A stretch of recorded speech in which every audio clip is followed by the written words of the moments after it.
जी, आप व्यूअर जानते हैं कि छठ महापर्व नज़दीक है और छठ महापर्व में भगवान सूर्य को शाम में और सुबह में अर्घ्य दिया जाता है। तो ज्योतिषीय दृष्टिकोण से छठ महापर्व का मनुष्य के जीवन में क्या महत्व है, किन किन लोगों के लिए छठ पर्व का विशेष महत्व रखता है, साथ ही चाहे लड़के हों या लड़कियां हों जिनकी शादियां सब गुण रहते हुए नहीं हो पा रही है, इन सारे सवालों को लेकर मैं आपको रूबरू कराने जा रहा हूं मुंगेर निवासी इंटरनेशनल वैदिक astrologer doctor P Sanjay ji से। जी पी संजय जी, जय छठ मैया। मैंने जो प्रश्न किया आप एक एक कर हमारे व्यूअर को बतावें कि ज्योतिषीय दृष्टिकोण से छठ महापर्व का क्या महत्व।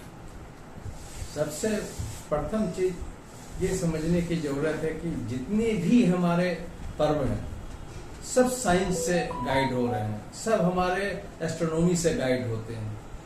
अब तुला राशि में सूर्य गए हैं तो तुला राशि में सूर्य नीच राशि के हो जाते हैं। ये हमारे वैदिक गणितज्ञ हमारे एस्ट्रोलॉजर बताए हैं और अभी के साइंस उसी चीज को बता रहे हैं कि अभी जितने दूर पर पृथ्वी सूर्य से हो जाते हैं, जिस एंगल में आ जाते हैं, क्योंकि अंडाकार हमारा जितने भी हमारे सौरमंडल में जो ग्रह हैं सब उस पर्टिकुलर जगह तुला राशि में जो 15 अक्टूबर से 15 नवंबर के बीच में होते हैं, सूर्य नीच राशि में होते हैं। ये आप अपने अपने हॉरोस्कोप में देख लीजिएगा कि अगर 15 अक्टूबर से 15 नवंबर के बीच में जन्मे हैं तो सूर्य आपके नीच राशि में रहेंगे। और सूर्य नीच राशि में रहते हैं तो जो अमावस्या से जो स्टार्ट होता है वो दीपावली से पर्व से स्टार्ट होता है। यानी उस कमी को हम आर्टिफिशियल ढंग से कैसे हम मजबूत करें, उसको दीपावली के रूप में हम लोग मनाते हैं। कैसे ऊर्जा, अग्नि का ऊर्जा कैसे जो कमी हो गया है वो कैसे आर्टिफिशियल ऊर्जा दें। उसी प्रकार सप्तमी अष्टमी होते होते चंद्रमा जरा सा मजबूत होना स्टार्ट हो जाता है। इसलिए कहा गया है कि छठी तक चंद्रमा अगर अमावस्या के बाद है तो कमजोर हो। एक तो सूर्य का पूजा रात्रि में हम लोग करते हैं, फिर सूर्य का पूजा जब चंद्रमा उतरने के मूड में रहते हैं, छठी सप्तमी आते आते उसका प्रभाव बढ़ने लगता है। तो इसीलिए कार्तिक महीना में वृंदावन में कार्तिक महीना का आप जानकारी ले लीजिए। भगवान श्री हरि का जितना भी पूजा और जितने भी वैदिक पूजा पाठ किया जाता है, कहा जाता है डायरेक्ट भगवान श्री कृष्ण और राधा जी पृथ्वी पर आते हैं, रास भी करते हैं। तो अभी हम आते हैं छठ पर आते हैं। ये छठ पूजा स्पेशली सूर्य को मजबूत करने के लिए किया जाता है। जिनका कमजोर है वो भी करें, जिनका कमजोर नहीं है उनको और मजबूती के लिए करें। यानी कि मनुष्य के जीवन में अगर सूर्य मजबूत है तो वे बहुत और आगे बढ़ेंगे। जिनका सूर्य कमजोर है उनको तो बहुत जरूरी है भगवान सूर्य को अर्घ्य देने के लिए, क्योंकि सूर्य कमजोर होगा तो पहला प्रतिष्ठा हनन की बात होगी। सूर्य कमजोर होगा, सूर्य हड्डी का प्रतीक है, सोल का प्रतीक है, हर समय कम। ये आप प्रैक्टिकली देख सकते हैं। 15 अक्टूबर से 15 नवंबर के बीच का जन्म है तो आपको एहसास कराएगा। बिना मतलब का भी बदनामी की बात होगी, कोर्ट कचहरी आपको ले जाने की बात होगी। तो ये सूर्य नीच का प्रभाव है। तो छठ माँ का पूजा करना, आप अपने सूर्य को मजबूत कर रहे हैं। जिनके सूर्य अच्छे हैं उसको और अच्छा कर रहे हैं, आप करने जा रहे हैं।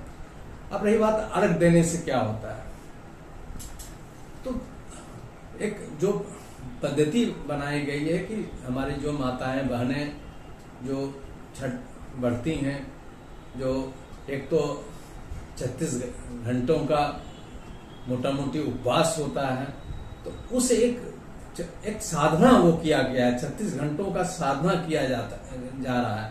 उस साधना में अगर हम सूप पर ये तरह तरह के जो फल हैं, अलग अलग ग्रहों के फल हैं, उसको भगवान सूर्य के सामने रख कर उस पर हम लोग अर्घ देते हैं, सूर्य को देखा, यानी उस शक्ति को बढ़ाने का भी काम करते हैं, उस शक्ति को अपने फलों पर और उसके कह सकते हैं चार्ज करने की बात करते हैं, ताकि हमारे जो भी चीज उस प्रसाद के रूप में ग्रहण करें, वो हमारे विभिन्न जो निगेटिव ग्रहों हैं उनको कहीं न कहीं वो कंट्रोल करने की बात करें।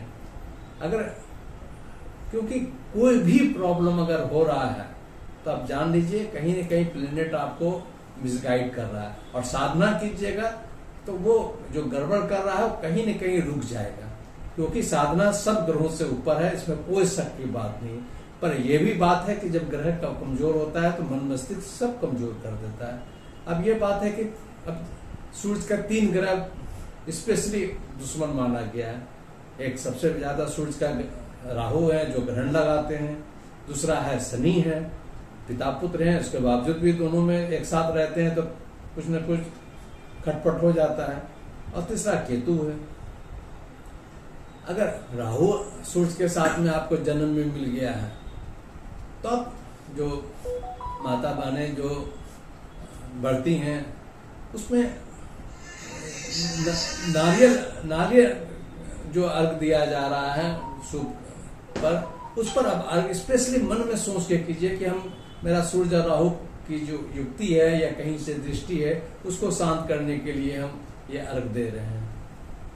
आपको फायदा होगा, क्योंकि पर्टिकुलर अब इसमें पर्टिकुलर चीज आ जाते हैं कि इसमें किस ग्रह के लिए ज्यादा इम्पोर्टेंट है, या सूर्य के साथ नहीं भी है, राहु अगर आपको डिस्टर्ब कर रहा है तो आप बहुत नारियल पर, अगर पानी वाले नारियल पर अगर जल चढ़ा रहे हैं तो वो आपको बहुत लाभकारी होगा।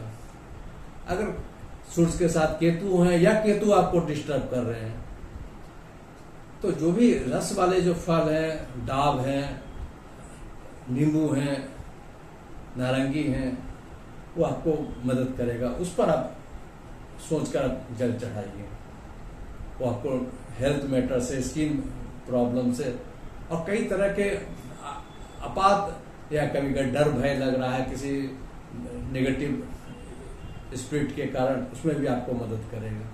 अगर शनि सूर्य के साथ हैं तो उसके लिए भी आप एक पनियाला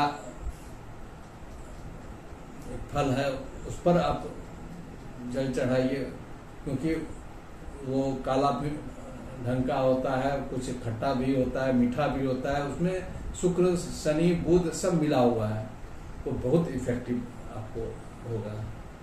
और एक और बात है, नौकरी जिनकी नहीं हो रही है उसको तो, या नौकरी में बाधा है, अगर नहीं आप छठ कर पा रहे हैं तो कोई भी अगर छठ बढ़ती है तो कुछ न कुछ आप श्रम दान कीजिए, आर्थिक दान कीजिए, उसमें भागीदार बनिए।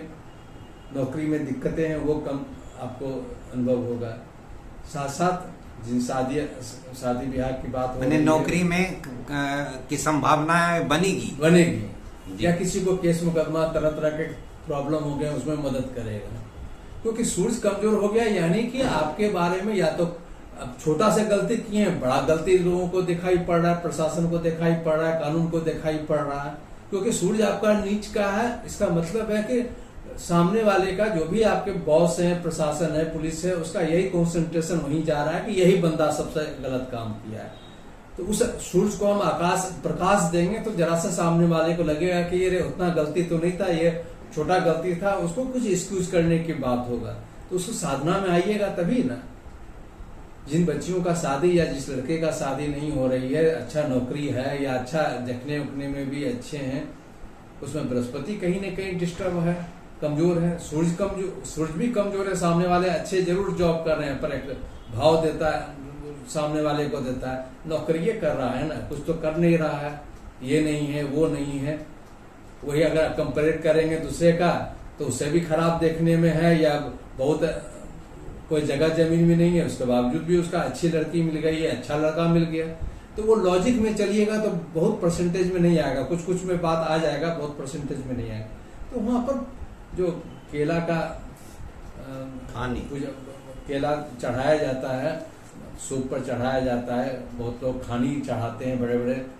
तो स्पेशली केला के खानी पर माता बहनों को कहिए कि मेरे लिए स्पेशली आप ये हम अर्घ देंगे, दूध से देंगे, जल से देंगे, और ये मन में सोचते हुए दीजिए। और ये खासकर आप जो दूसरे दिन जो अर्घ होते हैं निस्तार वाला, उसमें सूर्योदय वाला समय में स्पेशली कीजिए, इसका प्रभाव जबरदस्त पड़ेगा। और ये छठ पर्व मनाने का जो विधि प्रारंभ हुई होगी, वो कहीं न कहीं सूरज के निगेटिव प्रभाव को कंट्रोल करने कैसे किया जाए, उसका एक ये भी वे है। प्रतिदिन तो सूरज के अर्घ लोग देने के लिए तो हम लोग कहते ही हैं, पर स्पेशली जो तुला राशि में सूरज कमजोर हो, ऐसे भी प्रैक्टिकली ये जो कमजोर रहेगा उस समय उसको अगर जरा सा आदर कीजिएगा तो ज्यादा सामने वाले को रहेगा, देखो बुरा वक्त में हमको याद किया, ये कॉमन, तो वो तो हमारे सर्वशक्तिमान है, पूरा हमारे सौरमंडल को मूव कर रहे हैं। तो ये चीज आप उनको कर रहे हैं, बट डायरेक्ट आप हम अपने अंदर के चीज को आप मजबूत कर रहे हैं। तो ये चीज आपके लिए बहुत लाभकारी है। इसको आप छठ पूजा बहुत तन मन धन से मनाइए और कहीं न कहीं मनाने में मदद कीजिए लोगों को। जी बहुत बहुत धन्यवाद। आपने हमारे दर्शकों को ज्योतिषीय दृष्टिकोण से छठ महापर्व के क्या महत्व हैं, किस तरह नौकरी ना होना, शादी विवाह ना होना, इन सब समस्याओं के निदान में भगवान सूर्य को अर्घ देने की कितनी महिमा है, कितना प्रभाव है, ज्योतिषीय दृष्टिकोण से आपने बताया है। मैं आपको अपने चैनल की ओर से बहुत बहुत धन्यवाद देता हूं। मैं श्री कृष्ण प्रसाद। जय श्री राम।